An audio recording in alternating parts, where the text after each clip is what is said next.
There's nothing like snook hook sets at dawn or catching a tarpon in the moonlight. Find your next fishing trip made easy on fishingbooker.com and experience the magic of the Sunshine State or any other destination on your fishing bucket list. Book a blue water adventure in search of sailfish or go snapper fishing with the kids.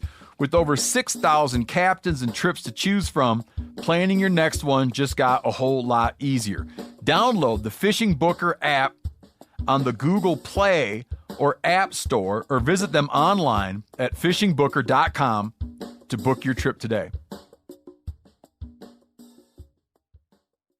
I'm sure a lot of you guys remember the old ceremonial hunting tradition of eating the heart out of the first animal you kill. Meat from those organs are among the most nutrient-rich foods on the planet. You can get those same benefits your ancestors craved via convenient daily capsules from Heart and Soil. Find out more at heartandsoil.co. And remember, use code MeatEater for 10% off your purchase. Welcome to the Wired to Hunt podcast, your home for deer hunting news, stories, and strategies. And now, your host, Mark Kenyon. Welcome to the Wired to Hunt podcast. I'm your host, Mark Kenyon. This is episode number 265. And today on the show, I'm joined by Cody DeQuisto of Lone Wolf Custom Gear to dissect his uniquely aggressive and purposeful approach to making his own luck in the whitetail woods.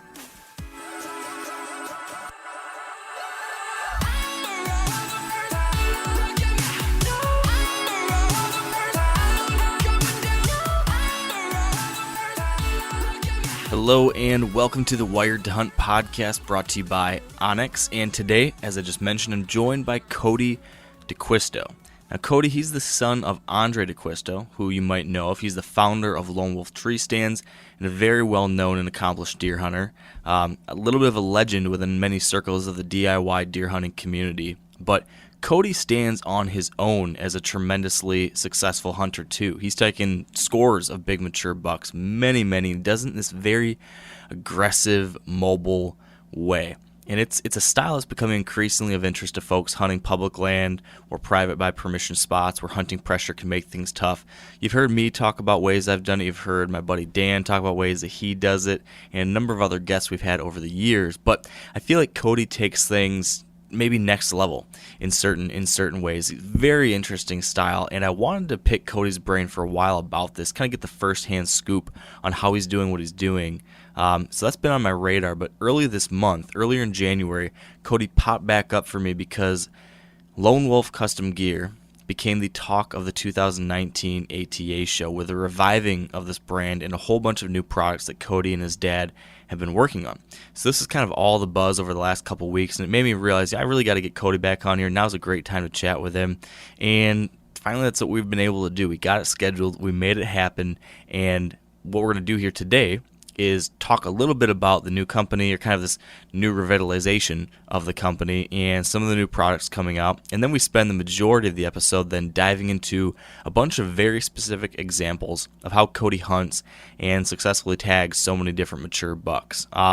It's very interesting. I really enjoyed his perspective and his strategies, and a few of the points he makes along the way are just, man, they're things to live by. Some really great things to keep in mind as we head into this next season. So I'm excited for you to hear this, but I do want to give you two quick heads ups before we move on. Number one, there is a little bit more adult language in this one than some others, so just fair warning on that. If that's not your cup of tea, you might just want to skip ahead to the next one or skip back to another one, or maybe just don't listen to this one with the little ones present. And secondly, about 2/3 of the way or so through our chat, we started having a little bit of a sound quality disruption. I apologize in advance for that. Wish it didn't happen, but there are a few sections where things get a little fuzzy on his end. I decided, though, that we're going to keep that content in here because I just think it's really interesting. The full interview intact, I feel like, should be there for those who want to listen, but I do apologize for a little bit of that sound issue that you will catch again eventually. So with all of that out of the way, I think we should just jump right into it. Let's take a quick hot second to thank our partners at Morton Buildings, and then we'll get on with the show. So as I've mentioned, I'm excited for this new partnership with Morton Buildings because I've for a long time looked at Morton Buildings out there on folks' properties and been very, very jealous. Morton, they're the builders of very high quality steel pole barns and steel buildings. They can be used just as storage for your tractor and your hunting gear. I've seen others where they're full-born pole barn houses where you have a large storage area for your truck and your tractor and your four-wheeler, but then also maybe half of it is a living area. Man, I've kind of dreamed of having my own little hunting property someday and a pole barn house on it. That is what I'm hoping to someday have, and it's kind of neat to be able to talk about on the podcast here and kind of tell you about my dreams. Maybe someday it'll happen, but from what I understand, Morton is the place to get this done. They have over 100 years of experience. They're fully customizable. Like I mentioned, you can have a pole barn house. You can have a huge storage facility, whatever you want. They have several different features that make these particularly high quality, like their Energy Performer insulation. They have high rib steel. It's very low maintenance. And right now, there are some special promotional prices going on that are running through February 28th. So if you are in the market for a new barn or pole barn house or a little living space on your property, you can head over to mortonbuildings.com to learn more. All right, with me now on the line is Cody DeQuisto. Cody, thanks for joining me here. Yeah, thanks, Mark. Thanks for having me on. Been kind of looking forward to it the last couple weeks. Yeah, me too. It's actually been something I've wanted to do for a while. I think I maybe reached out once a long time ago, or we might have met very briefly at some trade show a couple of years ago, but now it's finally happening. And man, the timing's good, I think, because you and your company, Lone Wolf Custom Gear, has been all over social media lately. A lot of people asking questions about what's going on, new products coming out. A lot of excitement, I feel, coming around it because your dad started Lone Wolf a long time ago. Many of us have used Lone Wolf tree stands in the subsequent years, and they've been, amazing products. And now you guys have got some new stuff happening, which is exciting. So I think maybe to kick things off, Cody, I feel like there's just like some questions around what this company is, how it's different than it used to be, what your involvement is with Lone Wolf Custom Gear versus what you used to do with XOP, or maybe you're still doing with XOP. Can you kind of just walk us through what you're doing now, what's up with the new brand or the old brand that's now revitalized the new products? I just walk us through that. Yeah, no problem, Mark. So, essentially what you're seeing now, is Lone Wolf Custom Gear. Pretty much the same as the original Lone Wolf brand.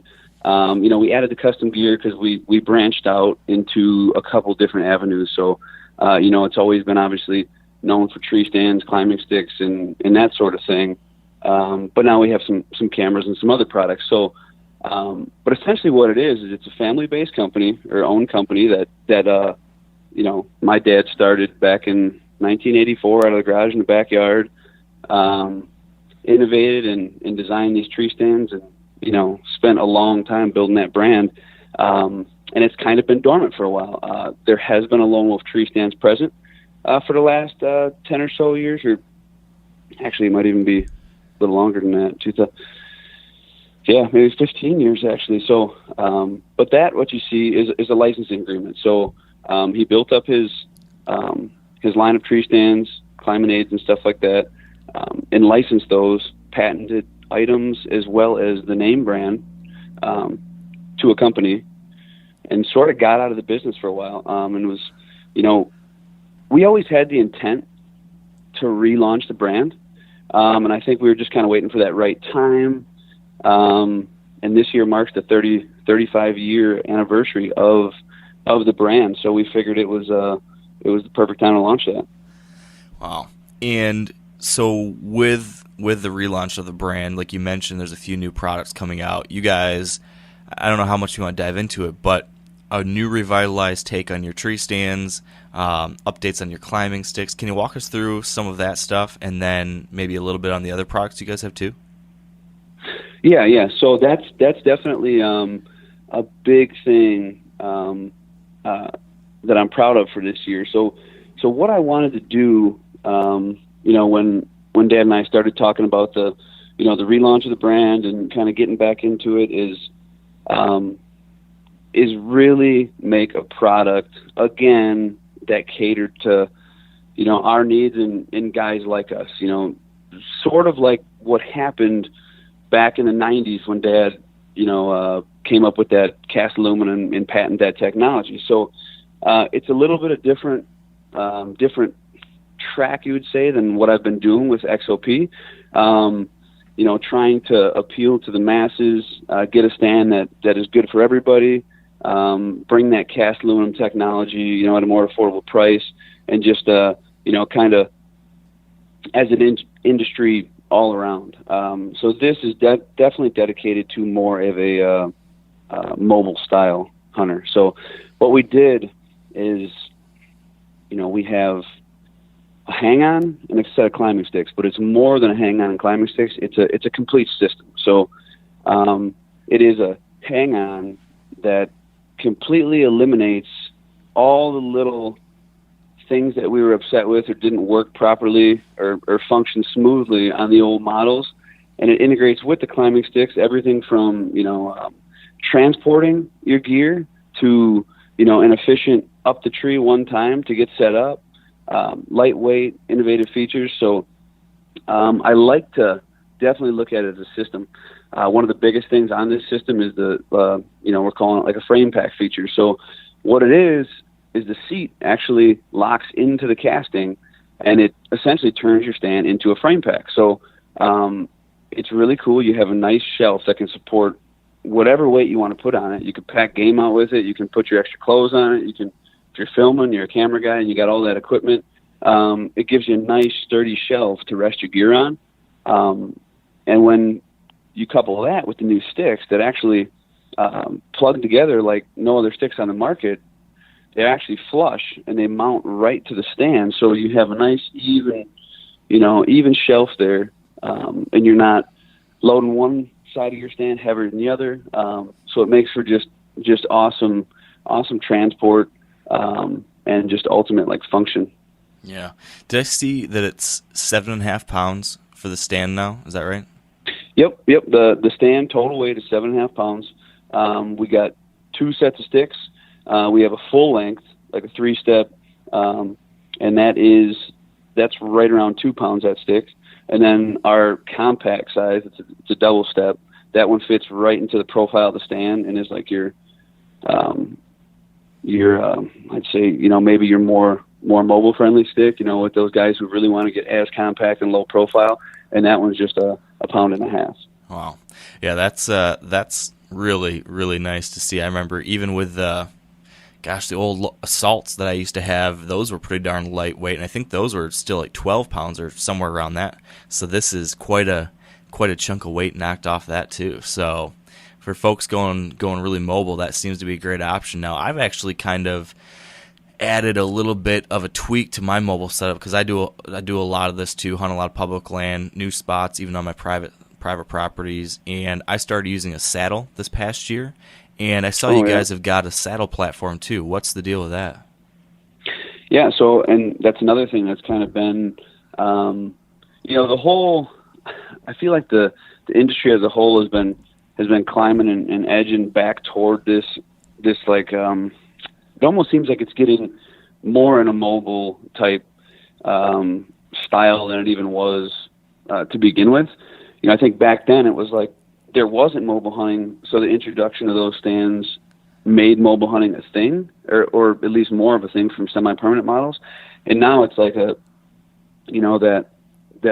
circle back to the old way of doing things, or a little bit older way. I feel like a lot of things are getting stagnant. So along with that, a popular model that Dad had designed in the Lone Wolf line before he licensed all that out to the new company was the Assassin. And that was sort of the first of its kind. Like it was just a new thing. There was guys using tree saddles a lot, and guys were on foot pegs or on light stands and stuff, but there really wasn't a platform designed for those guys. And that's what they did. And it went over pretty well, but I think it was still missed. It was overlooked at that time, and not many people got into it too much. And now in the last couple of years, we've seen a big influx of just guys going nuts for the saddle type hunting, and getting more mobile, trying to get lighter weight. So we found, we knew that one of the first stands that we would do and develop along with this lightweight hang on was a saddle platform. And what we have now is essentially designed in the image of the original Assassin, a little lighter weight. It's got the cool, kind of techie look that we got with the new, water jetted material, all solid aluminum, and it's mean. It looks really mean. It's got a lot of extra function than the old one did, as far as perimeter grips and more leveling. Just as solid. It's just so that was definitely something we knew we wanted in the line, just to kind of not only accommodate the guys hunting like we are. Like me personally, I don't use saddles. I got my stand set up so dialed in that it's just what I love to do. But there's nobody out there that's really designing the highest, the highest quality, best products for those mobile guys. So we wanted to get it at every angle. Yeah, and I'm excited to see that. I know more and more people are trying to find different platform options for those saddles, and I know some guys are actually taking Lone Wolf tree stand seats and modding those to become like DIY platforms. And I guess some folks say that works, although I don't know how safe it is. I'm not saying I would recommend it, but it seems like a real platform designed to be a platform like you guys are doing. That's probably the safer option. So it's good to see you guys are putting something like that out there. Yeah, I agree too. It's not that the tree stand seats aren't strong, but they're just not designed for that. They're designed to be a seat. They're not designed to have all that weight being pivoted out the side. So I think this is going to give so at the same time, I feel people like kind of tinkering with stuff and doing their own custom designs. I think this stand is going to give a guy just a really awesome advantage, being able to buy a stand that is designed for that purpose, that will work in the scenarios that they're using it. And also too, we've made this stand now integrate with our new compact climbing stick. So it makes for like the ultimate little setup. You got your compact sticks on your saddle platform, and you just kind of, you're all set up then at that point.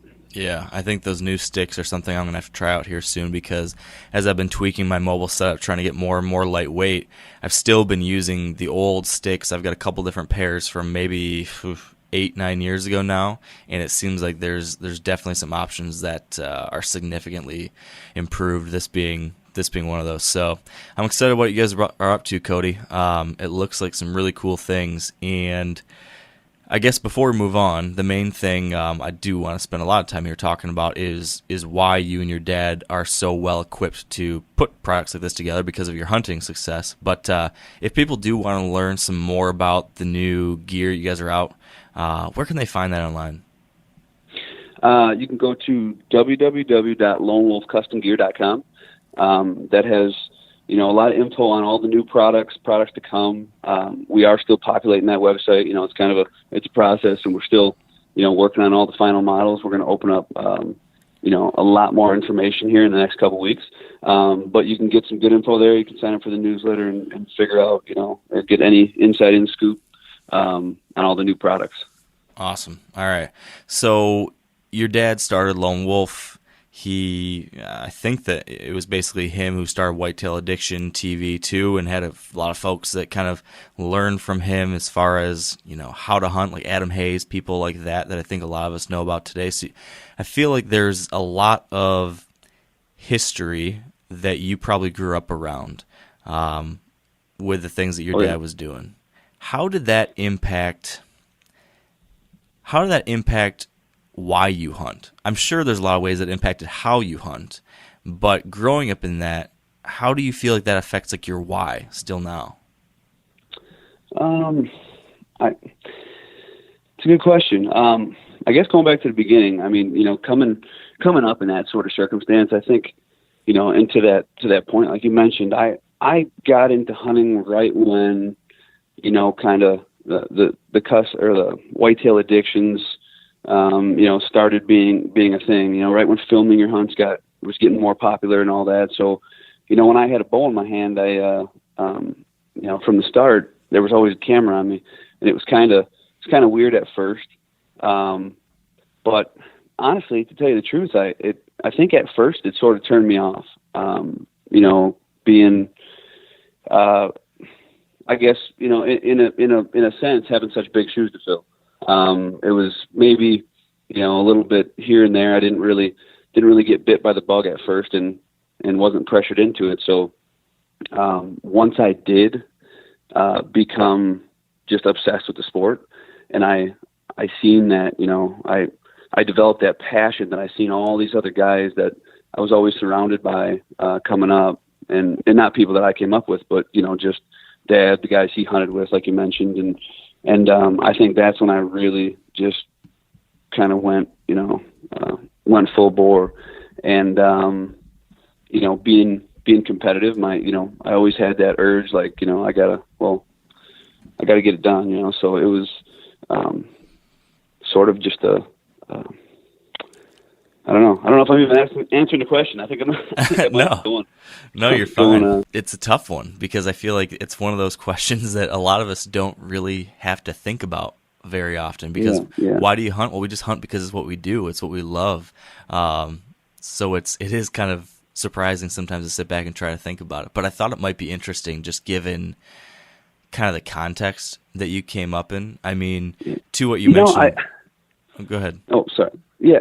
I was even going to say, I really think too that like the guys who are really into it, I think there's something inside you, man. Like it's one of those primal things, I think, just when you start doing it, and like we were just talking, before we were on the phone, and those close encounters, and kind of just giving it your all, and figuring out the pieces of the puzzle, and making it happen, and especially with a bow, and I think there's a certain type of person, certain type of mind that maybe like clicks with that more, or loves it more, and gets more kind of infatuated and obsessed with that experience and that sport. So I think a lot of it's got to do with just I think it's in you too. Oh yeah, 100% agree.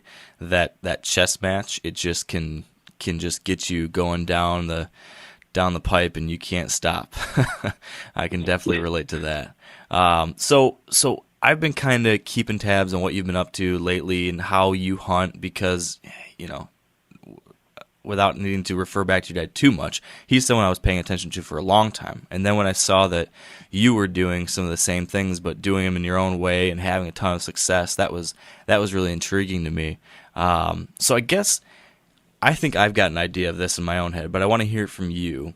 Let's imagine you were like on an elevator and you're going from the first floor to the 10th floor, and someone on that elevator asks you to describe how you hunt, like your hunting style, and you just have like the 1 minute it's going to take to go from the first floor to the 10th floor. How would you narrow down and describe your basic hunting style in that 1 minute if you had to kind of get it down to the most essential? I would definitely say aggressive, or I'm trying to think of words, like aggressive, consistent. I guess it's the biggest thing I would say that I've learned, throughout the years, and stuff that I've taken from Dad, stuff that I've learned on my own, is that make your own luck.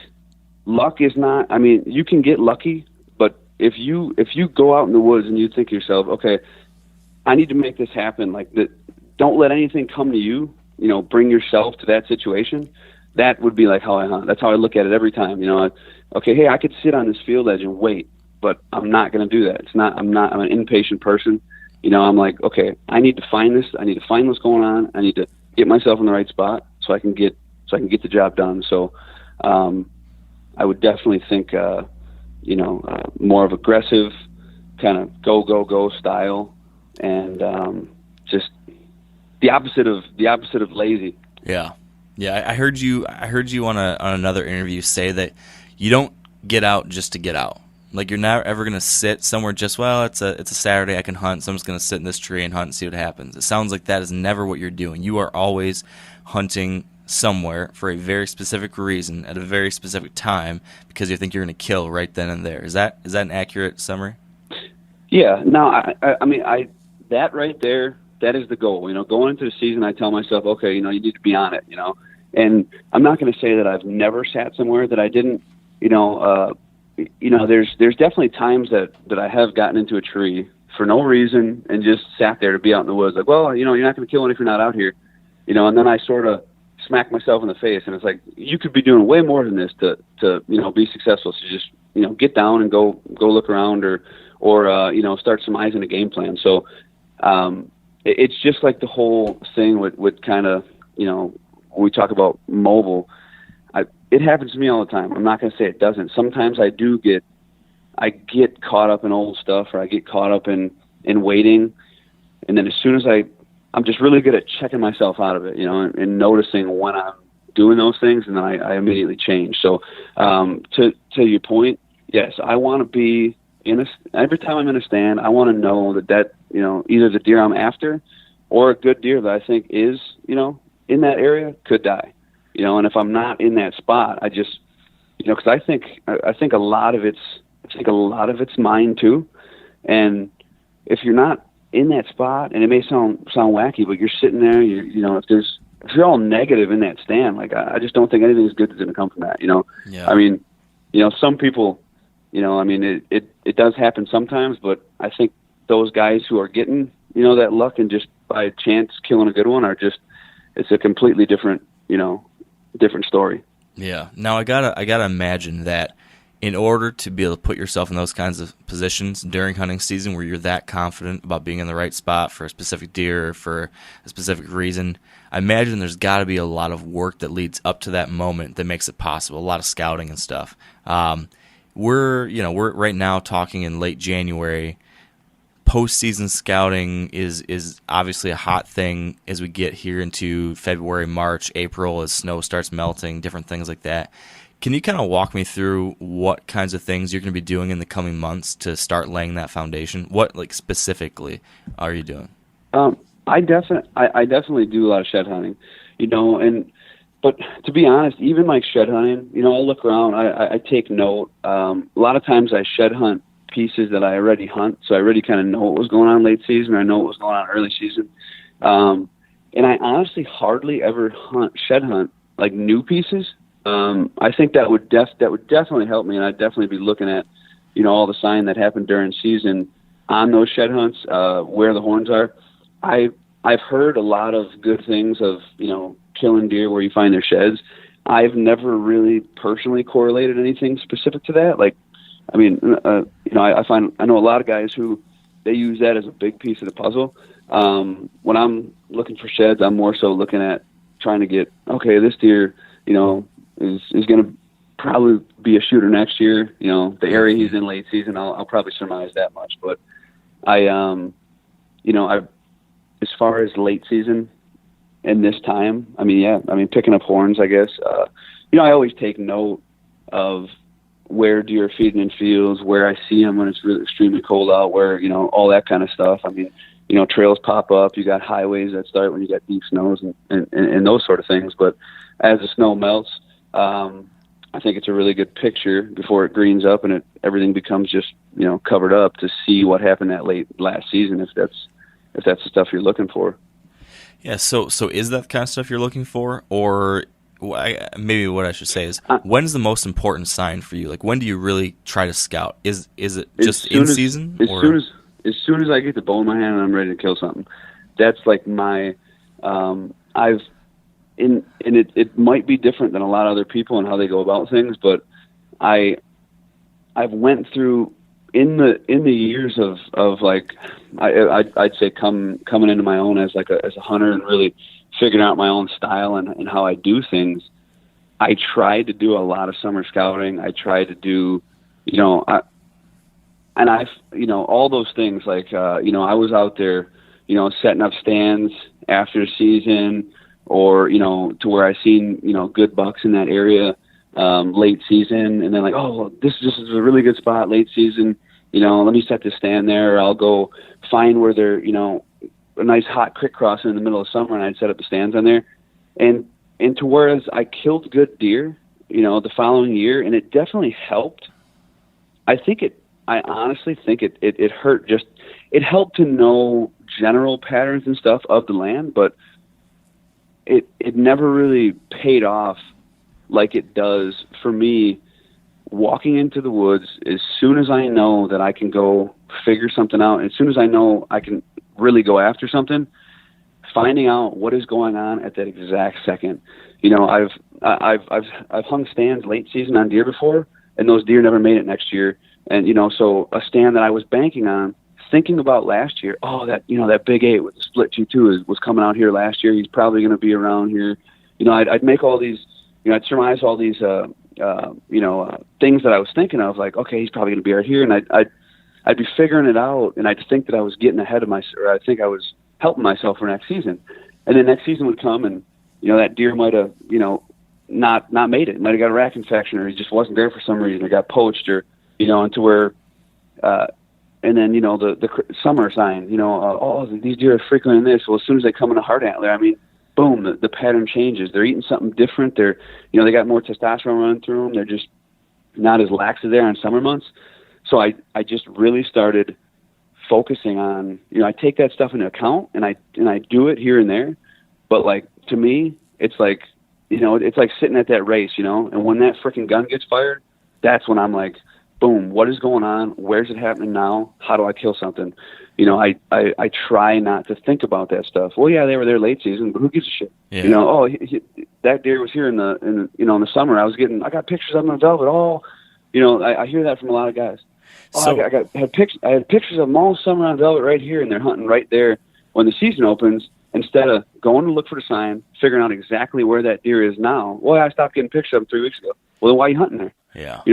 So a lot of people just get caught up, and I might sound like a broken record, but on the past. I think it's very important to take things in the here, take things in the now, and just figure them out. And if you find out what's going on now is what was going on in the past, well, whatever. then you're right. Then you've checked your work. You're not just banking on past sign. If you go check it and it says, oh shit, this deer is still doing what he was doing in the summer, well, then so be it. Go kill him. But what if he's not?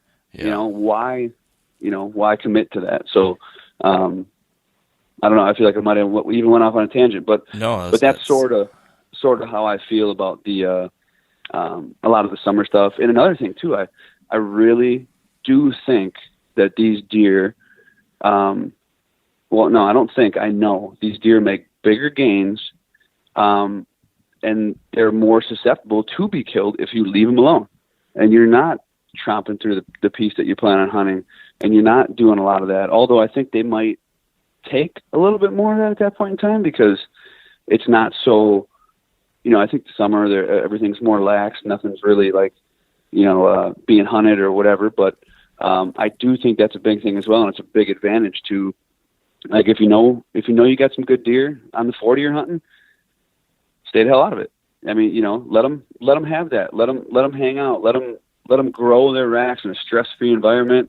And then boom, I jump in there right as soon as I can kill them. I figure out where they're going, where they're bedding, or I try at least. And then, you have that element of surprise instead of, throughout the summer, you're in there trimming stuff, you're leaving scent, you're walking around, you're bumping the deer, you're putting unnecessary stress on those deer, before it's time. It's almost like kind of showing your cards a little bit, in a poker game, why do it? That's the mentality I take into it personally. And don't get me wrong, I know guys that scout the piss out of their property in summer and they kill good bucks every year. So I'm not saying it's just the way I kind of look at it. But so that makes sense. But then my immediate next question though is, how do you do that kind of scouting to figure all that kind of stuff out during the season without having the same negative impacts that you talked about in the summer? So how do you get in there, learn this stuff without spooking those deer out right then and there when you actually can hunt them? I feel like that's the big balancing act I imagine you have to handle. So, and the answer to that is I don't care. I know that right when I go in there, I will be setting up a stand that time, and I will be waiting for that deer. So that doesn't even enter my mind, that thought process.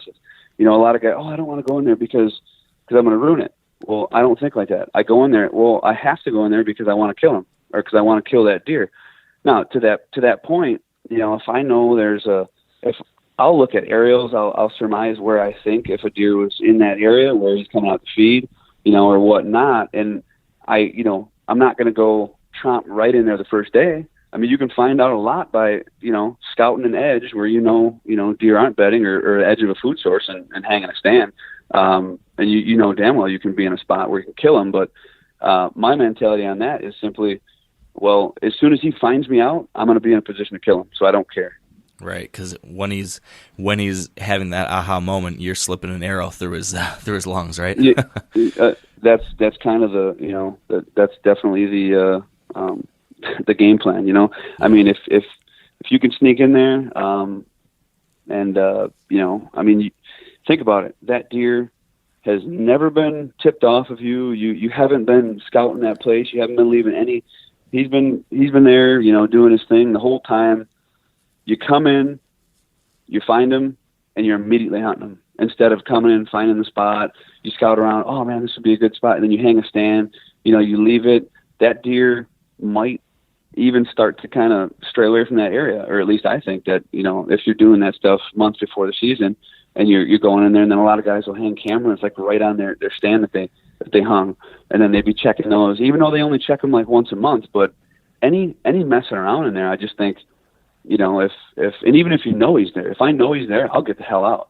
I won't trim a damn thing. I won't hang a stand. I won't set a camera there.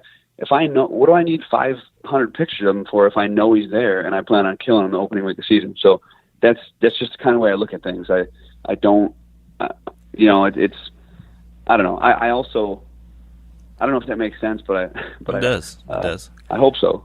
So I know you killed a buck this past season on, I think it was October 12th, maybe. Yep. Was that hunt, the way that things led up to it, was that a good example of what you're describing here? And if so, could you actually walk us through, like from October 1st through October 12th, what you did each hunt leading up to that kill? Finally, I'm kind of curious to hear if you knew about him, you made a move on October 1st, it wasn't quite right, you tweaked it again and made another move. Is that kind of what happened? This deer this year definitely is in the typical fashion of how I normally hunt. I killed him in the timber, on the way back to his bed after figuring out where he bedded. But as far as a clear, clean example of what was going on in like an early season and not messing up the property, it might not be the best example. I have other deer that are like perfect. You can line up the story, day by day. This one was more so, I had no idea where he was. I was more so focused on a different side of property. It actually showcases maybe another lesson to be learned. I knew there was a good buck on a different area. I was hunting a different area the majority of beginning of season, and I was hunting this deer, and it's one of those things where sometimes you can't allow yourself to be that pinned down. So I, started branching out and started looking in different areas instead of just hammering home on the same exact area, if you have that opportunity. Now, I didn't know this buck per se. It was more so like, hey, this is a good buck that I would kill, not like, hey, this is the buck that I want to kill. So, and you knew that based off of what? Off of like big rubs you saw, or like in past years you saw good deer? How did you know that? This one I actually had a trail camera out on a field edge, in a position to where it was a spot on a field edge that it's a primary scrape every year. It obviously wasn't scraped when I hung the camera, but I knew that as soon as that season would start rolling around, I would have, that thing would be starting to get shredded up. They shred their velvet in this area. I've seen it, years before, and they start just raking the cedar tree. It's a big overhanging cedar tree on the edge of a crop field. So I just had that camera out there, knowing that, hey, I'll probably get at least a bit of inventory, come when the season opens and see if there's anything that's worth shooting here. So I ended up getting one picture of this deer, which immediately gave me some information even on that fact that there was only one picture of him, but there was a picture of him. and it wasn't the best picture, but I was looking at it. I'm like, okay, you know, that deer will probably do. Let me try and find him. You know, then but to that point, that was a couple days before season. And I checked that camera, and then I started surmising my game plan. You know, I started hunting for that deer before I even knew about this buck that I ended up killing. But as soon as I found out about that buck, you know, then I just, or even before I found out about that buck, this deer was proven. You know, I mean, he was definitely he was traveling a long ways, and I was you know, trying to get at that, and then I just decided, hey, you know, I'm actually gonna increase my odds here and start looking at other places as well, because, you know, I didn't know where that buck was at. I didn't know how often he was freaking that area. I had to dive in right away and start to try and figure out those things. But at the same time, I knew I wasn't going to pin myself down and spend the entire season right on that spot where I got the camera picture, just because, you know, I try not to take that for too specific either, just like a single picture on a camera. So okay. So how many times did you actually hunt in the area where you ended up killing that buck? Actually, like, thinking, okay, I'm going to try to kill the good buck that's in this area. How many hunts did it take till you actually had it happen? 2 hunts. 2 hunts. So can you tell me about the first hunt and the second hunt, and why? Yep. So this one, like I said, this one's a little bit. It's I wouldn't say. It's a little bit simpler than some of the other ones, and we can dive into something like that, like you said, that maybe really rings home on that nose scouting. But this all comes about of like, okay, you know, this is the home farm. You know, when a deer, you know, I just know from years that, like, okay, when signs popping up here, and, you know, a deer's, you know, I might see a deer feeding in this area, I immediately start to, you know, ring in my head, okay, well, I think he's, you know, I make those. It's not like being on a new property and thinking and having to really go look. So this was just a simple, you know, scouting session where, you know, I mean, I noticed a nice trail, some big tracks. I you know, paired that with, you know, seeing a buck out in the field. And I kind of, you know, immediately was just like, okay, well, I think he's either bedding, you know, on the backside of this ridge or the one over. So it was like, slip up there, check it out. You know, I seen some good sign on that ridge. I seen what I anticipated that deer's track was, because I went out in the field, you know, looked at it. There were some light rubs popping up, you know, coming in from the corner of this woodlot that I figured he was probably, you know, scraping on as he was coming in and out from his bedding area. So I slipped up on a ridge that, you know, I've hunted in the past, that I knew would be the perfect ambush point if he was coming in with the wind I had, you know, I mean, to bed in that corner. And I knew in my head that, well, shit, if this is another buck and this is not him, and I don't kill him this morning, I'll kill him tomorrow, because I'll go on the next ridge over. And I was just 95% sure in my head that he had to be bedded in one of those spots. And then if I didn't run into him on that other ridge, well, then I'd really just start to dissect it and kind of, you know, look in between and see what I was missing. And but it ended up happening on the first hunt. So it was actually the second sit. But with that being said, you know, I've had properties that I've, you know, never been on, and it's like, okay, you know, or haven't been on in 2 to 3 years, and it's just day one you get in there, okay, you got no previous information, nothing, and you got to just figure it out. You got to go look for something, you know, and then you move from there. But this one, you know, I feel like the more you hunt certain farms, you definitely kind of, not only just in general, but you should have an idea of where your deer typically bed, or where you, or whatnot. Previous history coming back to help you for sure. You mentioned the fact that you looked at those tracks. How big? I don't know if you actually ever measure or put your hands up to them or anything like that, but how big of a track do you need to see to, like, interest you to say, oh yeah, that's a big mature buck? I mean, you know, I've seen it. It's weird because, you know, tracks don't lie. You're gonna have I've killed good deer on just a single track, on a single trail, and really thick stuff, and shot them at 5 yards just sitting on that track. Like, well, the hell with it. This is a big deer. I mean, if it's a deer I don't want to shoot, well, whatever. But it's a big track.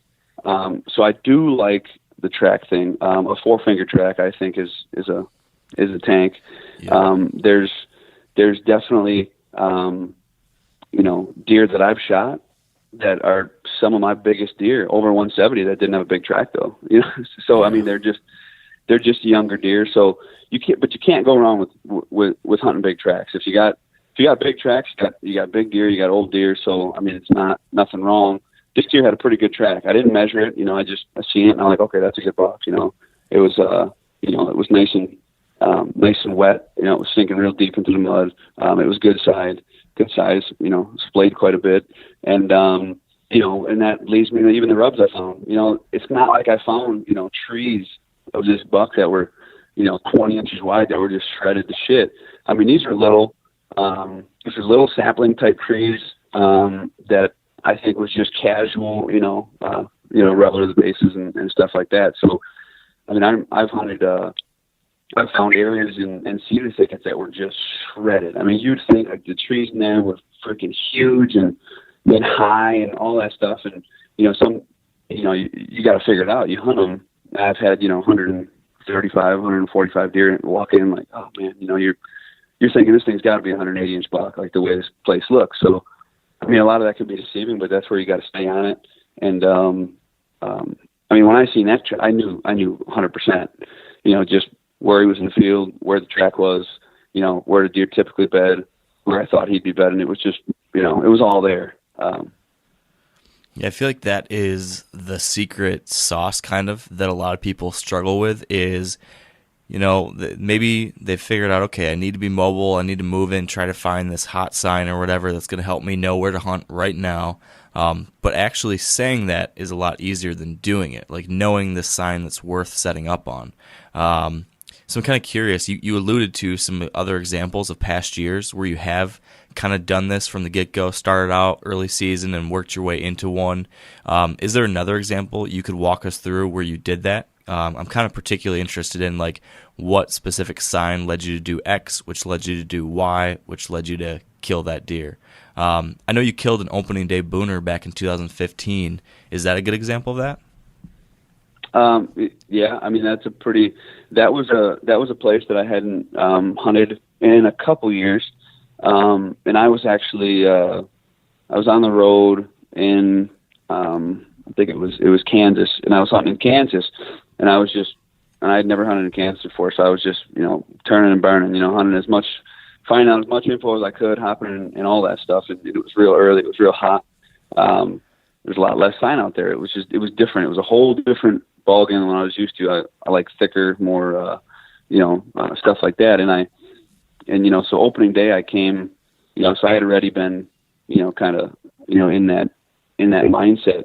And then opening day came and I, literally just went and walked the property. I got the wind in my nose and I just started looking for good signs. So I started, walking, I actually had to hook around the backside of the property just so I could, have an idea. And I walked through the whole west end of the property.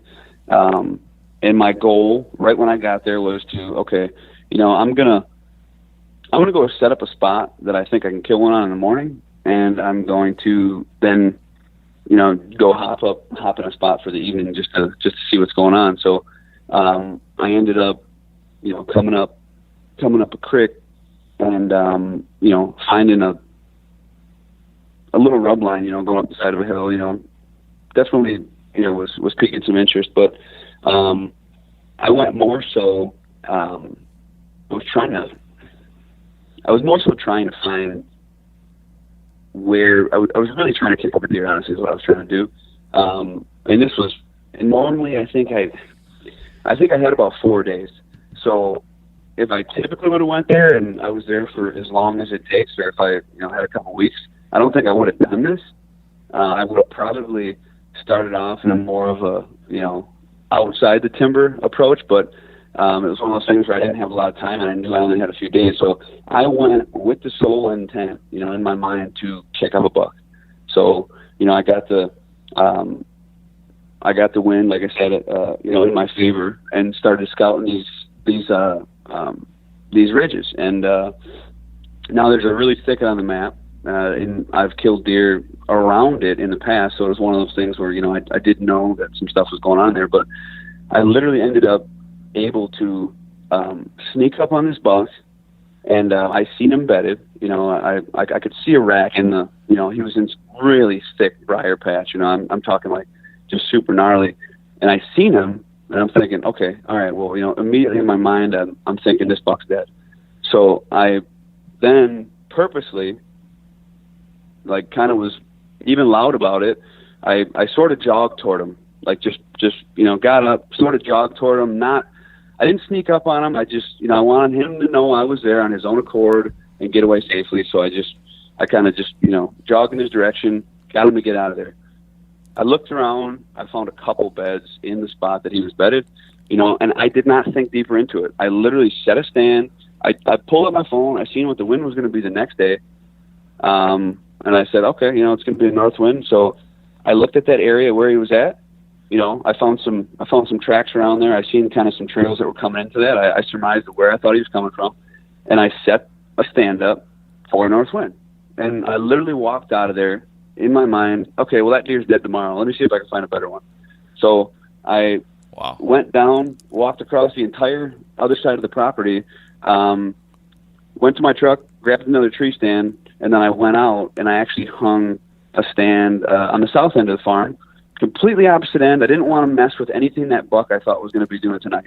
I said, okay, he's going to probably go about whatever he's doing in the evening, which I don't know what the hell he's doing in the evening, but I want to be away from him. So I was like, let me check the other side of this property and see what I can't get into. So found a really good trail through some thick CRP bedding, and I hung up in a sapling like 4 feet high, and I actually passed up a 150-inch deer that night. First sit of just getting out there, walking, getting on a good trail. It was as simple as that. Good trail, beating the CRP, good tracking it. All right, well, this seems as good a place as any. I'm going to fill my tag tomorrow morning anyway.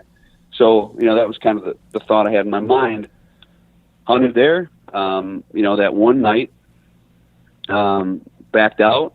Next morning, I came in from the opposite direction due to what the wind was doing. I just wanted to have a little bit of better on access from where I seen that trail where he was coming through. I didn't want to bump him if he was still on his way there. Got up in that stand and killed him at 7:10 at 10 yards. I literally was, 10 yards downwind of the bed that I just kicked him up out of. I don't know if he was going to bed in that same spot, or he might have bedded, a little bit down, or it was a giant thicket in there and there was beds everywhere. But I knew that, I told myself, well, if I manipulate, this area as good as I can, I'm going to kill him. So, and he died. So It's just kind of one of those situations of constantly moving. Even the fact of like I remember talking to a buddy of mine. He's like, "Well, why don't you just jump?" And I know my old man used to do this a lot. Like he would have jumped right in that stand when he said it, and just in case that buck would have came back, and he would have killed him that evening. If he would have came back. I personally, I've had more luck. Depending on the temperament of the deer, like if you bump a deer off his bed, and sometimes you'll see them and they'll almost like scamper off maybe like 50 yards and stop and look back. That might be a deer you want to be in that stand right away. I mean, if he, what I'm saying, like he might, or I think he might have a little bit more of a easy temperament and be more prone to coming right back. And you might kill him. He might come back to bed right in that spot when he thinks you're gone. If the deer completely leaves, I'll usually give it. I'll let him sort of. I think there's almost like I call it like a beat pattern. Like a deer might have an A pattern and a B pattern.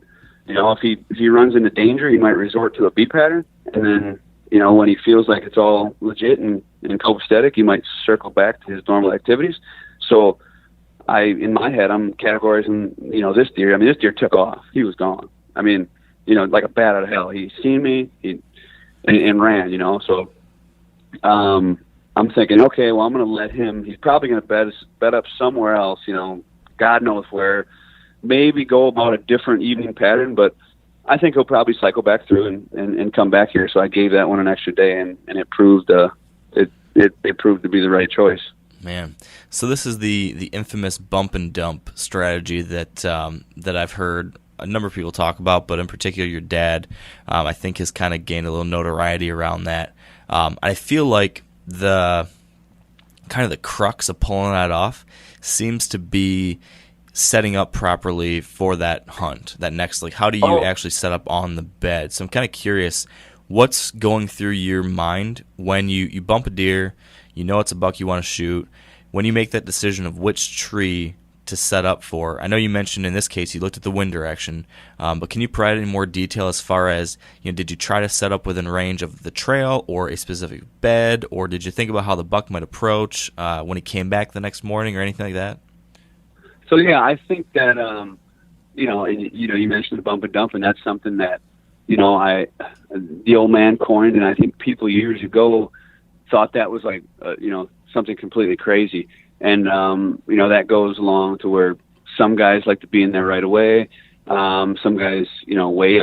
I took what he always did, and I not followed it verbatim, but sort of found my own way and started killing deer where it almost worked better for me the other way. So with that being said, I didn't start really killing deer with this method for a while. I mean, I screwed up on more big deer trying to pull this off than, it took a while. And to that point, like you said, you have to, where a lot of guys mess up, and I hear it a lot, is they'll find these spots, they'll find the deer, they'll kick them up, they'll be in a perfect situation to kind of bring the whole thing home, and they won't manipulate the spot right. So what I think that comes down to mostly is really, pay attention, look around, don't get, I think the biggest thing is, a lot of guys don't really concept the wind direction, or they think maybe like, well, if I put my scent lock suit on, I should be able to get anywhere in here and kill this deer. And that's probably not the best attitude to have. Every time is different, but I think you have to take everything into account. So, if there's one thing my old man told me back in the day, that I sort of remembered, and that I've definitely adopted in my setting up tree stands in any situation, is like, I don't know what he exactly said, but in the lines of don't be greedy. Like, so I tell people a lot this, nowadays that I talk to, like, something that I, learned from him back in the day, but you're never going to get everything. So many guys, and especially guys like us, like we don't kill deer at 50 yards. Like we can't, or I mean, I can't speak for Dad. I can't kill a deer at 50 yards. Yeah. I like them close. I like a super close shot. I don't want to worry about having to, because I don't shoot that much probably, but I just, so back to what it's, you're never going to get it all. So many guys go in there and they start looking like, okay, there's a bed right here. There's a rub there. There's a trail there. There's, this over here, and they start like trying to become infatuated with covering, a football field sized area when, like, realistically, if you prioritize and you think about it, so wind direction is number one. You can't, let's say you got his trail, right? You got a beat trail coming into his bed or this little bedding area, right? And 100% in your body that, okay, your mind or whatever, your mind, your body, what you're thinking about, you're like, this deer is coming up this ridge, down this trail. The sign tells me this, and he's bedding in this, this bed right here, and you got it all figured out. But if you don't have a wind to hunt that trail, well, you can't hunt it. So many guys like, well, no, I think and then they try and tell themselves, well, I think I'll get away with it, or I'll bring my ozonics in here, or that's where guys start messing up. Like, so first and foremost, I look at the wind. If I can't, even if that deer was 200 inches, right, and I bumped them out of there, and I looked at the wind the next morning, and it would have been an east wind, I wouldn't have hunted it because I couldn't have. There was that spot. There was just it wasn't plausible. I just so happened to be having a good wind of what was going on. So I think, and I used to try and do that. I used to try and fight it and force it, and think like, okay, well, man, I know he's on this, but to that point, so first and foremost is the wind. I mean, you got to get a wind that's going to let you hunt that area, I think, or I know. Then I start looking at like, okay, would I rather shoot a bed? Would I rather shoot a trail? Would I rather shoot I'd rather shoot them all, but I let the wind dictate what I can cover and where I hang the stand in that area. That's it, 100%. Yeah. So one of the questions I have then regarding the wind you hunted on is I've heard some people talk about how they tend to see mature bucks come into their beds. I've heard people talk about like the J-hook, where they might circle in and come downwind of the bed that they want to get to and check it before walking into it. Have you seen anything like that, or do you think about anything different as far as how you anticipate a buck moving in?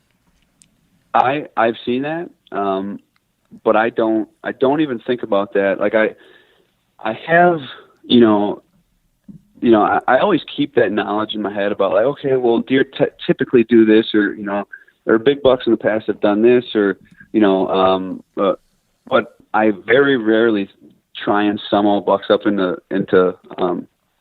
like a all the same thing. This deer, trying to think of how that exactly laid out. I knew that the only place that I could shoot this deer with the north wind was, it was actually, I think I was probably 20 yards from where he was bedded, 10 yards from the trail. And there was a lot of other sign that was farther over. Like, I could see he was, browsing around, rubbing some stuff up, and like he was doing a lot of stuff in that area, but I knew that's the only way I could be. So, to that point, if he would have came in J-hook, or if he would have came in, with the wind in the wrong direction, like the popular or whatever that may have been, it didn't matter because that was the only place I could be. So that's not gonna, affect, me being in there. Now, I also look though, and I pretty much, I dial it down to where, okay, like, this, I seen the trail, I seen his tracks on the trail coming up that ridge. So I knew he was hooking around that ridge regardless, so it was just one of those things that, in that scenario, I took all I could get, that was it. Yeah, I love that point you make about the fact that you can't be greedy, like you can't have it all. I definitely used to fall into that same trap where I was thinking, all right, I need to cover this and this and this, or I'd do the what ifs game. So I would think about where to hunt, and I think, well, he might do this, so I should be trying to take advantage of that. But what if he did this? Well, then I may want to move my tree stand 10 yards further this way, because then I can maybe cover that lane, and then maybe if you hit this scrape, and then you have like 6 different what-if scenarios, and you try to maybe set up for all of them. But then what inevitably happens, at least from my experience, is that if you try to set up for 6 what-if scenarios, so you maybe have a decent chance at each different scenario, you're not set up perfectly for any one of those. So it's kind of a shitty situation if he does any one of them. But what I've started to do more and more, and I'm curious to hear if you think if this makes sense or not, but I've kind of started to do this. I'm in my head, I'm kind of calling it like my truth and assumption, like a methodology or something. I'm coining this thing in my own head as I'm saying it. But I look at a situation and I say, okay, what do I think this buck's going to do? Like, what do I think is the most likely thing he's going to do? And so let's say I think the most likely thing is that he's bedded in spot A, and he's going to walk from spot A down this trail to feed in spot B. If you put a gun to my head, that'd be my number one guess, based off of the sign or based off of past experience or based off trail cameras, whatever data I have. And so instead of looking at that as one of like 6 possibilities and trying to set up for all 6, I'm now saying, okay, I'm going to assume that my number one guess, I'm going to assume that's truth.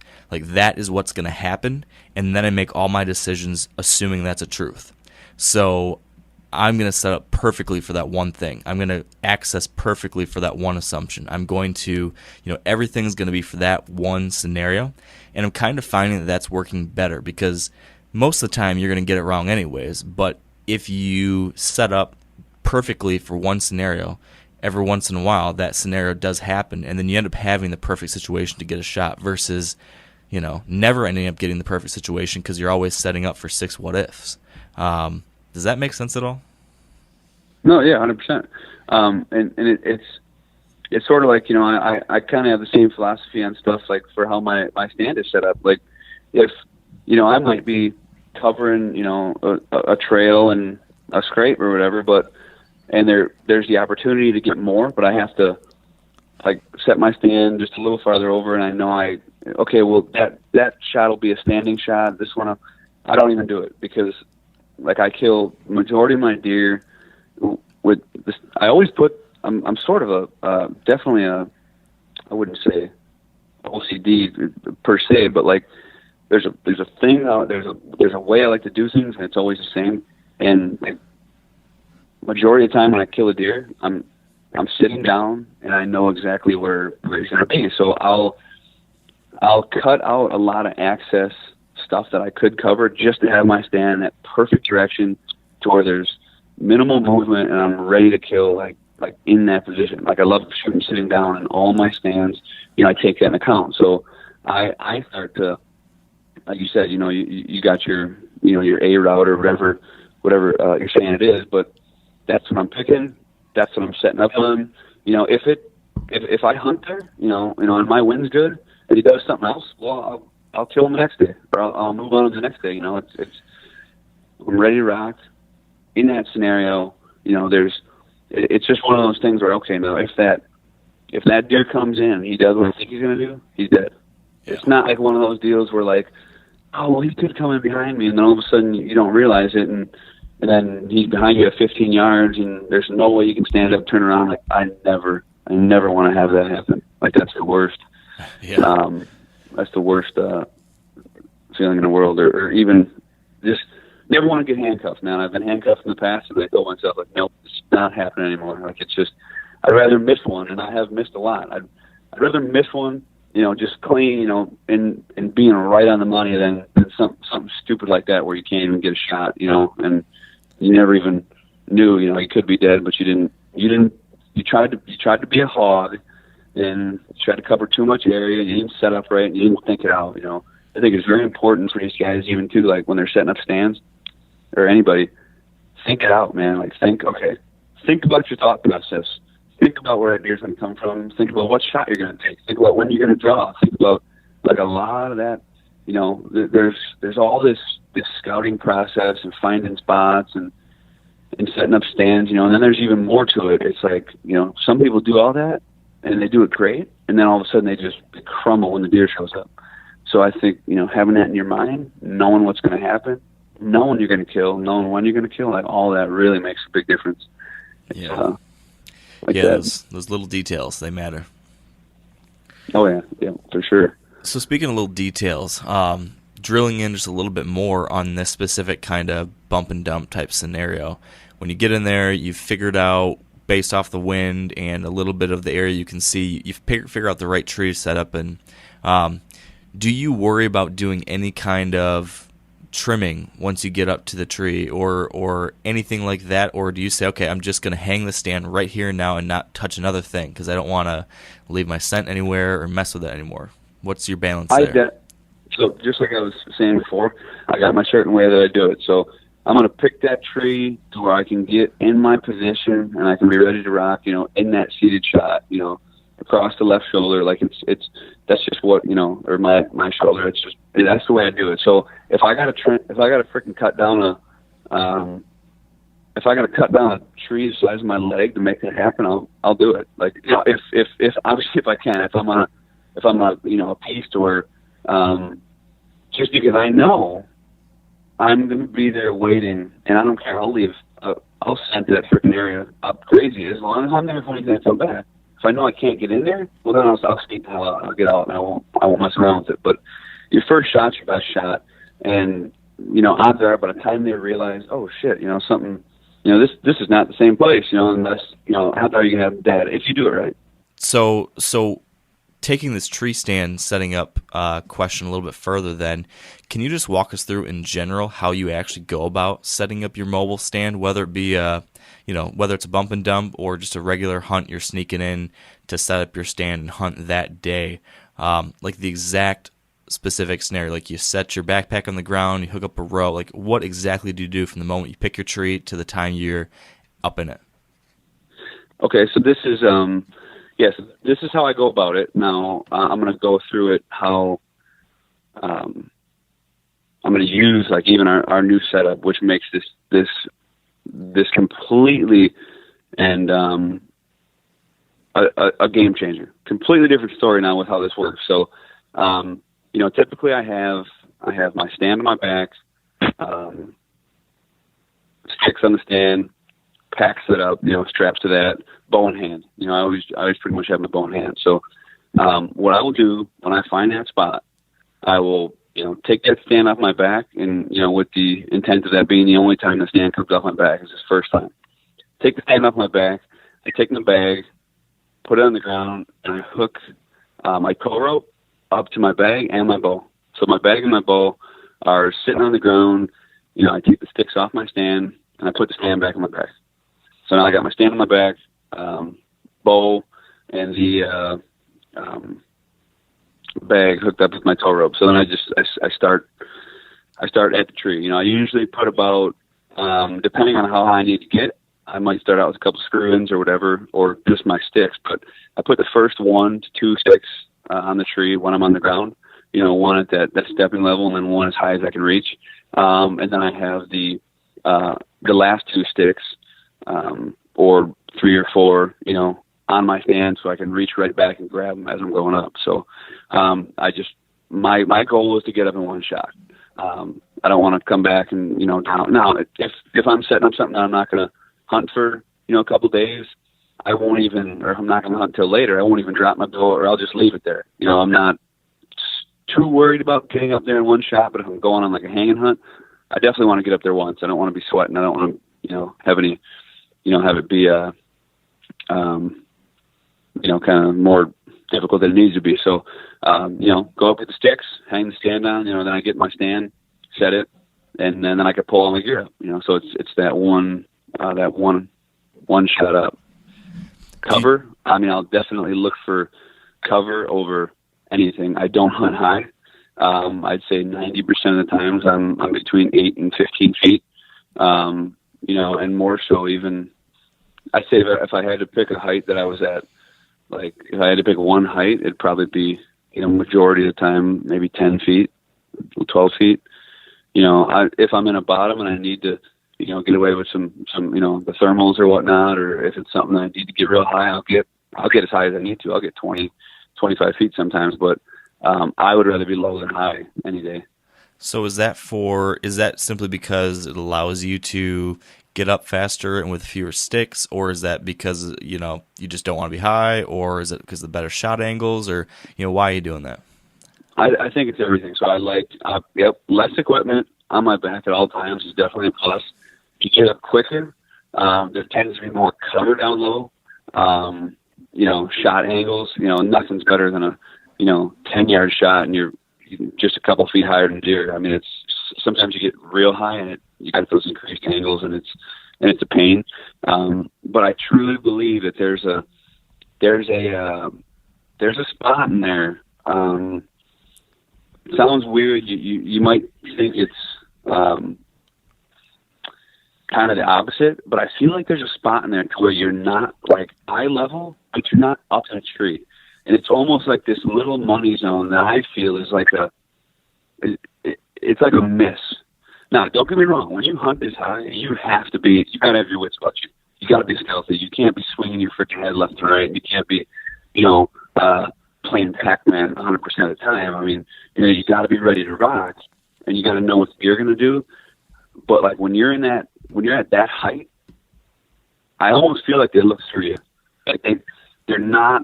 Even people talk about how they look up all the time, and which they very well might do, and that might be because you're sitting the same stand every day, or you're, and they get used to looking for those tree stands or whatever. But I do feel that there's a mid height in there that people are scared to hunt because they think it's too low.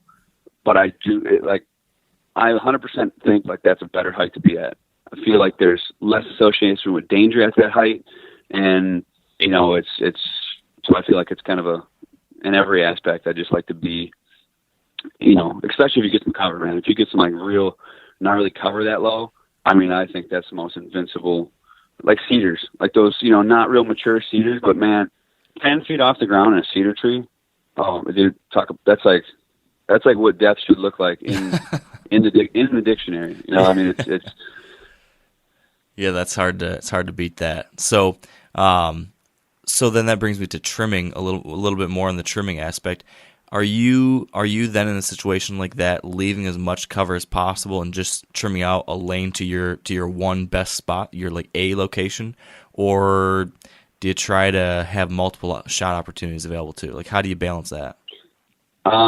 I definitely go. So normally, especially in like a cedar situation, or if it's really thick, I'll definitely focus on the couple main. There's some stuff that's so thick that I hunt that you couldn't possibly trim a lane in every trail. So that's where you got to be more focused in on. And a lot of times when it's real thick, I might even just set up on one trail. Like, say, okay, I know he's going to come down here. I'm going to be seated, ready to shoot him. And this is my only shot. I mean, by the time I see him and the time he's dead, it'll probably be 2 seconds. So there's a lot of that I like to go on. Where you can't really see a whole lot. But to that being said, if I can trim a little bit extra and cover a couple lanes, I will. I'm pretty critical on myself of how, like, I don't know what you'd call it, like my actions in the stand. Like, I know that I'm not getting busted. I'm not moving around a lot. Like I sit like 95% of the time, like just waiting for. So I'll sacrifice a little cover. Like if there's a bunch of stuff that I think, let's say I can't shoot, let's say there's so many hot trails in this little spot, which is hardly ever, but that where I need to cut a little extra stuff, I'll cut a little extra stuff, like if I need to. I've never been like a trimming Nazi, like, oh, I need all this stuff. I need to be covered here. I need to be covered there. I'm definitely not like that, but I also don't chop every damn limb down on the tree. So I guess I find a happy medium to where, I get enough shots and I got enough cover. Yeah, that makes sense.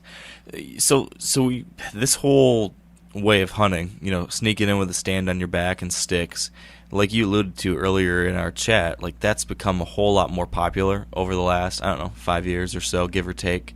More and more people are realizing the benefits of hunting new areas. Those first-time sits can be so great, moving around a lot.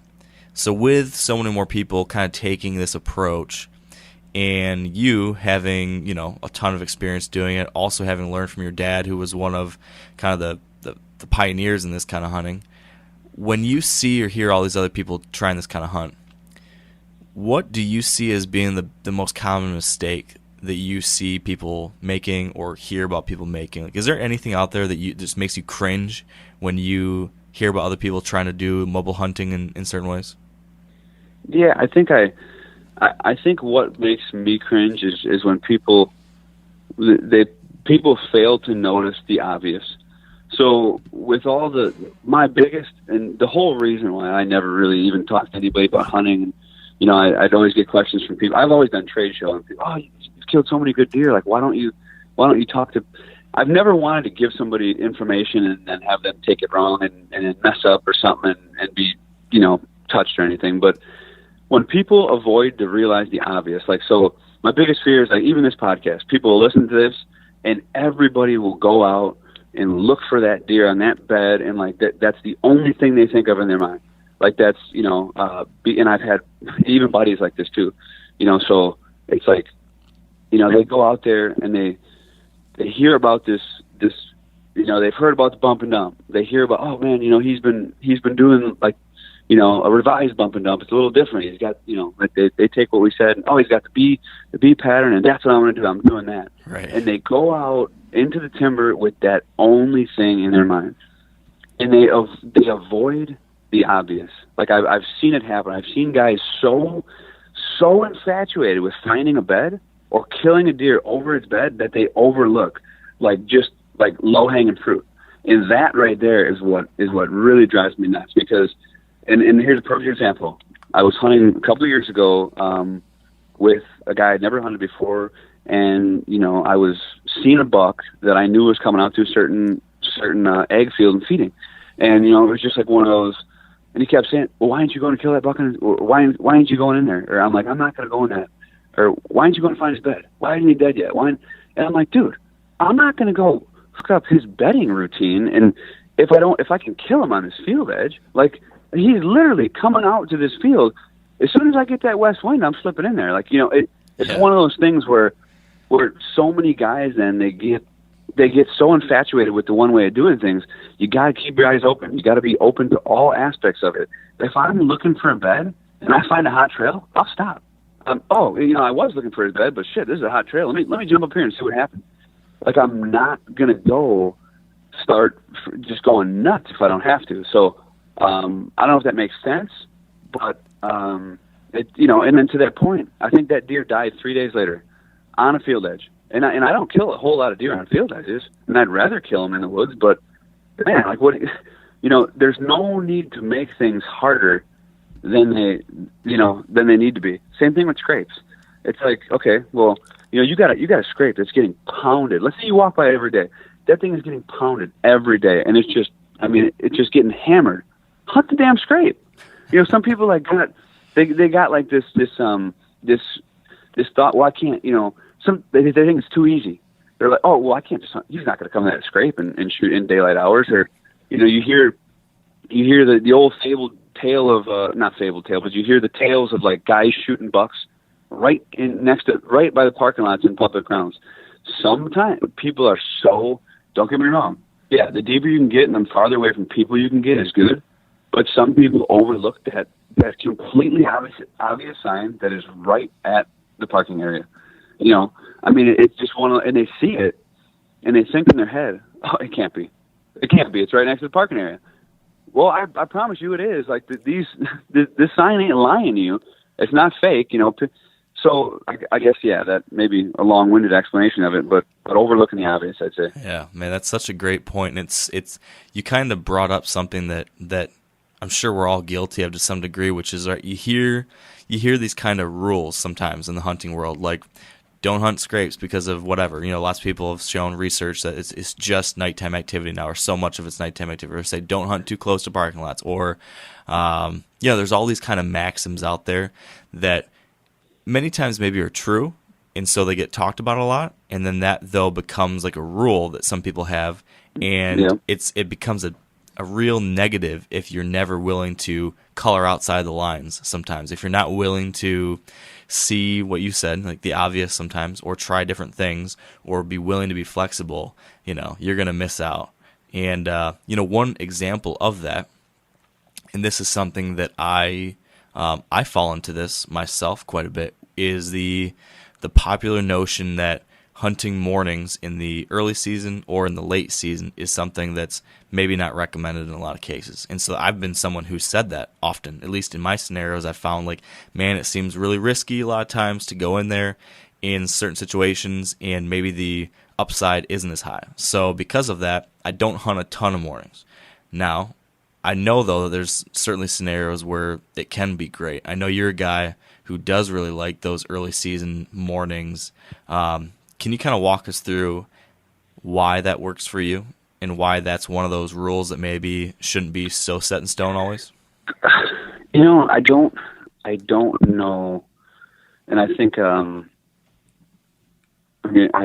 know I've talked about this a couple of times, but I do not know where the notion came from. So I think maybe a combination of that quote unquote lull of movement, or temperature or whatever it may be that is keeping people out of the, from hunting in the mornings. I think a lot of that stems with people are so conditioned to hunt a certain area and have a certain image in their head. Like there's so much like, everybody wants to shoot that buck, coming diagonal into a freaking decoy on a field edge. Like, and they have all these visions that I think they see through mainstream hunting today that they picture in their head, and they want that to be right. So, guys, this gets built up and they have an idea of how they'd like to kill something, or at least what they see on TV, whether it be through, on this luscious big food plot, which is deer coming right in or whatever. and they fail to realize, like, you have to, it's a different, like, when these deer are killed in the morning, or at least when I kill these deer in the morning in October, these aren't great hunts that, like, you'd go home and tell your buddies about. They're not like, dude, I seen 3 bucks and they were sparring, or I seen 20 deer today, and it's or I was loaded, I was covered up all morning. These are specific little missions to kill a specific deer most of the time. Or, like, with me, a lot of these times, like, when I kill in the morning in October, like, that's the only deer I see. And it comes down to one of those things that, I've said for a long time that I'm sure I probably, picked up from somewhere, but, like, well, do you want to see deer and have a good time, or do you want to kill a deer? Mm-hmm. And if you really ask yourself that, you're going to see more deer, and you're going to have, quote unquote, better hunts in the evening, in October, on food sources, or whatever the hell you're doing. But, I think you're going to have more, it's going to be a shittier hunt, but you're going to have more success. So I think a lot of that is a way people envision themselves hunting, and not a lot of people there's also that fear of getting into the woods, because now, you're probably not going to have all that much luck early season October on a field edge in the morning. Like, that's probably not where you want to be. You want to be more so where they're bedding, figure out that pattern and be closer in on them and get them, coming in there. So I think it's just, it comes down to, it's a completely different hunt, a different style, altogether. So, that makes sense. I don't know if I'm talking in circles or what. No, it makes sense. Now I want to lay out a scenario for you, and you tell me if I'm guessing, I guess what I'm trying to say here is, I'm guessing that morning hunt approach in October is situational, right? There's certain situations where it could work really well. There's certain situations where maybe it's not as recommended. And you tell me if you think this is right or wrong. But let's say you hunt just a small property. You only have a 20-acre property, of which there's just one good bedding area of timber on it. And on any given year, you'll be lucky if there's one mature buck. And that one mature buck, usually, like, you don't get a whole lot of chances of that deer because you're in Michigan and there's 30 hunters hunting all around you. And if you bump that deer a few times, once or twice, you're probably not going to see him move in daylight. That's maybe what you know about your area. Now, if that is your scenario, would you agree that pushing in there for a morning hunt into that one bedding area you can hunt in early October, that might be pretty high risk? And maybe in that scenario, you would say, well, maybe you try something different, because if you go in there in the morning and he doesn't give you a shot, but you have to walk out of there and blow it out or whatever it might be, is that kind of scenario maybe, hey, it's too risky, you shouldn't do it, versus maybe you got a big property with a bunch of different bedding areas you could hunt in the mornings, and if it doesn't go good today, you could try again somewhere else tomorrow? Does that make sense? So there's I would come at this from so many different angles. I would literally, depending on the property, depending on, I think you said you have neighbors are hunting right now when you're hunting, is what you're saying? Yeah, in that example, I would say in that example, a lot of other hunters. Depending on perimeter pressure, what this, I would really start diving into this. So, do I have a history with this deer? Like, do I know where he's feeding? Am I seeing him in daylight? Do I got pictures of him? Is he a deer that I think he's there? Do I know he's there? Like, is he, like, if I know that deer is bedded in that, so now this is your 40. You should know this thing like the back of your hand, I would think, from shed hunting and all that stuff.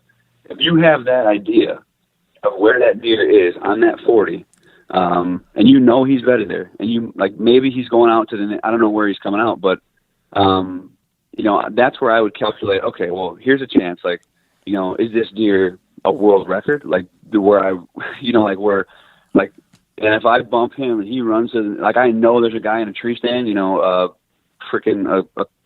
I could see him in my binos, that would definitely have a factor. I've always been the kind of guy that, like, if I bump him, I'll find another deer, or I'll go, hunt a different deer or whatever, or if something happens with that. So I think that would take a play. But where I think guys have the most benefit is if this is your 40 and this thing like the back of your hand, like, and where that deer is bedded, you'll probably have a really good idea of, like, oh shit, well, I could get in this tree and I could be invincible.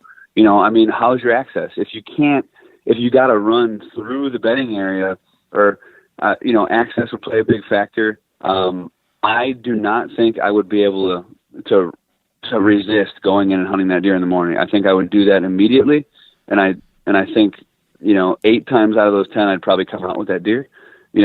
But there's also the factor. Well, is he coming to like one of your food plots? Like, is he coming? Are you seeing him come out? Is he traveling? Like, one of those things, like avoiding the obvious. Like, yeah, you might know he's bedded there, but are you seeing him in the evening? Like, is he just making it out there at last light to where, like, you think that a couple more days or a week you might kill him? Because you also got to think too. My biggest concern, like in that situation, I think I'd probably be on that deer. I would probably hunt him I would hunt him in the evenings a few times if I was that scared to get in there. And if nothing was happening, I would go after that deer instantly, because I've lost out on so many deer that when they start getting squirrely late October and when the rut kicks in, somebody else is going to shoot that deer anyway. That deer is going to be if you only got 40 acres, you better get the lead out and go after that sucker, because the odds of him making it through a freaking rut and then through a gun season, and then I feel like you're being patient and holding your vices they're completely if you want to talk being a gambling man, you're more likely to succeed going in there, and maybe you might bump that buck out of there, but he's bedded there for a reason. You're more likely to succeed by pushing the envelope than betting on that thing making an entire season. Yeah. That's something that I always have been reminding myself of, is that fact that they're bedding somewhere for a reason. Like, these deer, they're not there on a whim. They found a safe spot, and even if you muck it up once, like, they're going to want to go back to it. Yeah, if you go in there every day for 10 straight days, then you might be screwing things up. Exactly. Yeah, I've seen people just butcher bedding areas. Like, they're literally in there trying, and no fault to them, they're trying to learn, so they go in there all the time. Well, that's not the best. That's not what you want to be doing, because for sure, you're gonna run into that situation where, if that deer is getting pressured that much, he's probably gonna leave. It's just the fact of it. Whether that be 2 times for that deer or 6 times, I'm sure that'll depend on how long he's been there. A lot of times there's a pecking order too, so we're some of them deer don't want to move because that's their zone. Like, they've earned that zone, they've worked for it. And if they move, something else will a lot of times come in. And that's so. I mean, there's a lot of different ways to look at that too. But you mentioned a couple times that you would go in there and hunt that morning, right away. You'd get in there instantly, take a stab at him. Did you mean that literally, or do you mean like the first time conditions are right? I guess what I'm asking is, are there any certain types of weather triggers or something, or moon or whatever, that make you think, okay, this is the best possible day to hunt one of these morning setups? I know that a lot of guys talk about red moon times or hunting cold fronts or different things like that. Do you wait for anything like that to give you a little better chance, or do you just go? I would pretty much go, and I would just make sure that when I went in there to make the to hunt it, I would make sure my situation was right for that time specifically. Now, if you got, to that point, if you got a really high moon phase coming up and you got a nice food plot that you think this deer is going to be, that's more so like where, okay, I'd probably time that. Like, if it's going to be one of those, red moon times where you think that buck is going to be feeding in your food plot or in a nearby, ambush point in like 3 days, well, I don't know if I'd go in there, and I'd probably give that a shot. If it all depended on, what information I had to me, but not that I would wait for an optimal time to go in there.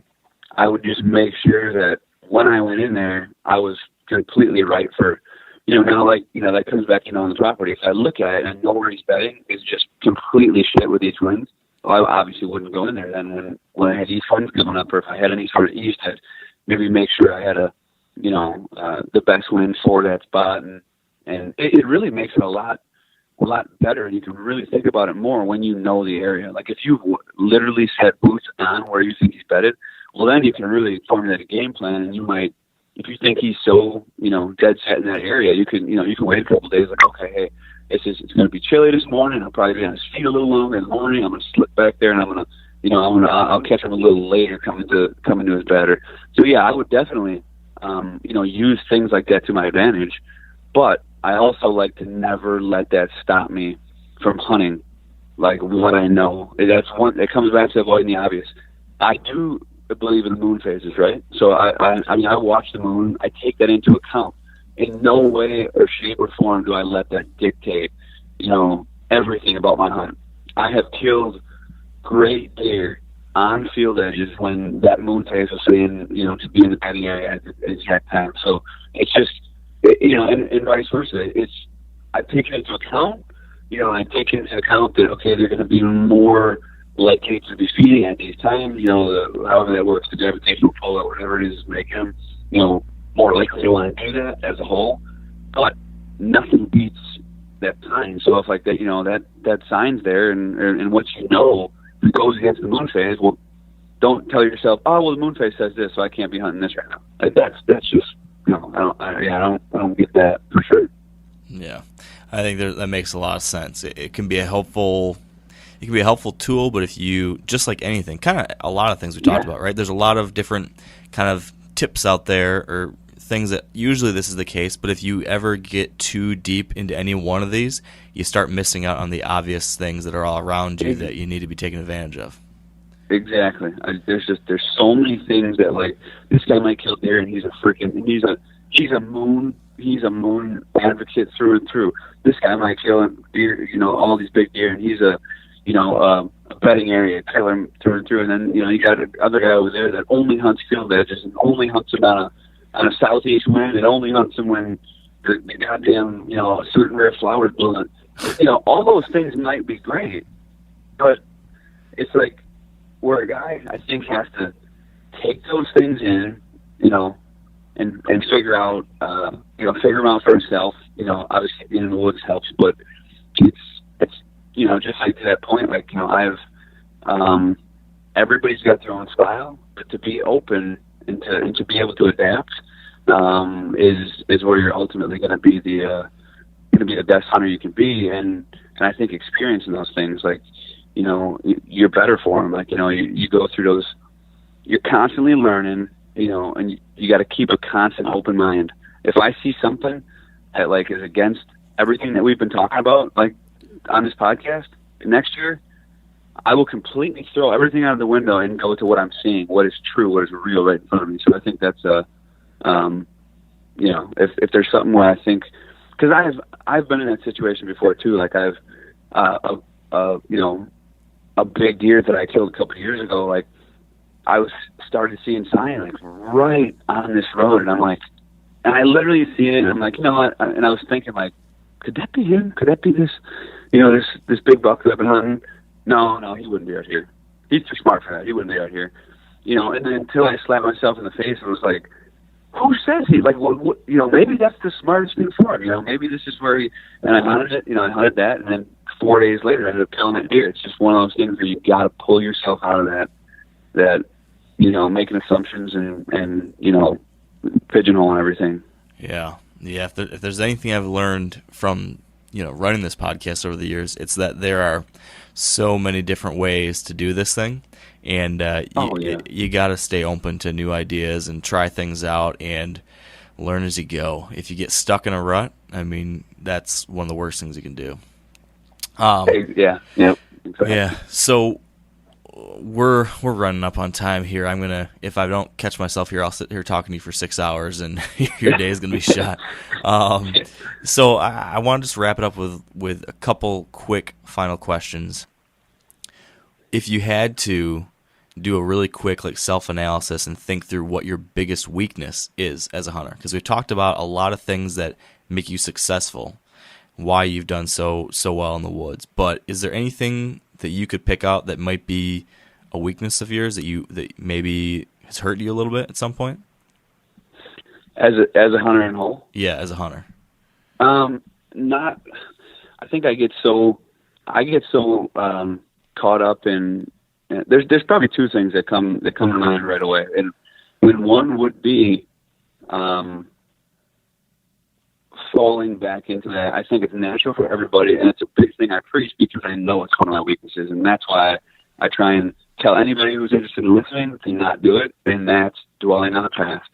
Like, I do so many times where I get in situations, and then I have that I have that torn into where I should go in there and the setup should take me 20 minutes.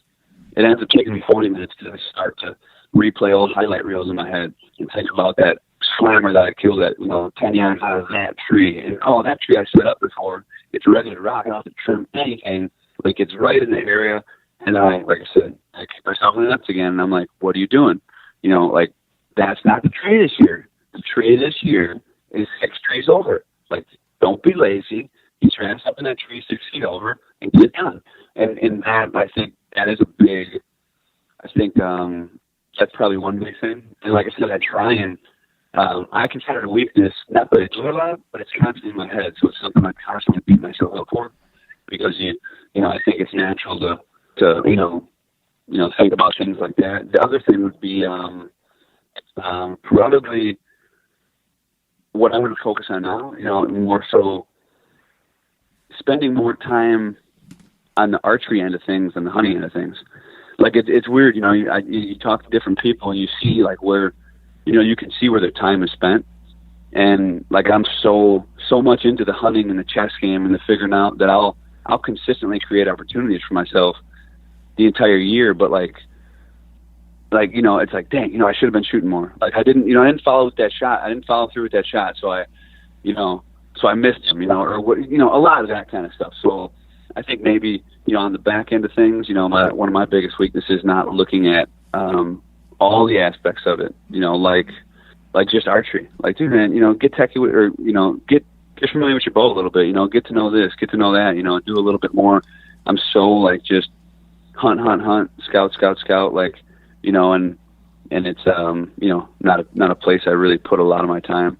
Yeah. Well, that was going to be my next question, was what's one thing you might do differently this year? So you got that one covered, which is interestingly one of the things I'm going to be doing too. So, 100%. Man, Cody, this has been fun. Really interesting stuff. I've enjoyed your perspective. I think a lot of it falls in line with a lot of things I've been thinking about. So this is great to hear it from you.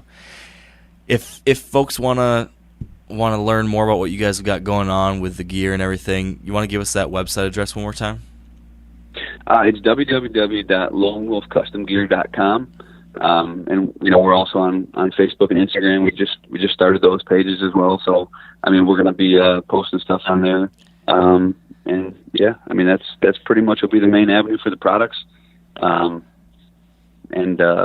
too, my personal Instagram page. I'll be putting out some inside scoops on some of the products and release dates on there as well. So that might be a good avenue for people to be able to check out as well. Perfect. Well, I'll definitely make sure we've got those links up there. And, man, I just want to thank you for taking the time to chat. This is a lot of fun, Cody. Appreciate it. Yeah, thanks again, Mark, man. I just, that's what we do, man. We love talking about this stuff, so it's always fun. It is a good time, that's for sure. Well, until next time, Cody, good luck with your off-season prep, and hopefully shoot some slammers this year. Yeah, you too, Mark. And that's going to do it, so I'll just leave you with a few quick reminders. As usual, if you haven't left a review on iTunes, it would be hugely appreciated. It doesn't take very long and helps a ton. Also, if you want to see more of what I've got going on and more of the Wired to Hunt content, over on the Wired to Hunt Instagram, I'm posting a lot more now, doing actually daily Instagram stories there, sharing different information, sharing what's going on in my life, some of the things I'm learning about. You might be interested to see what's going on there. So head on over to Instagram and follow Wired to Hunt. And otherwise, just want to say thank you. Thank you for tuning in. Thank you for your support.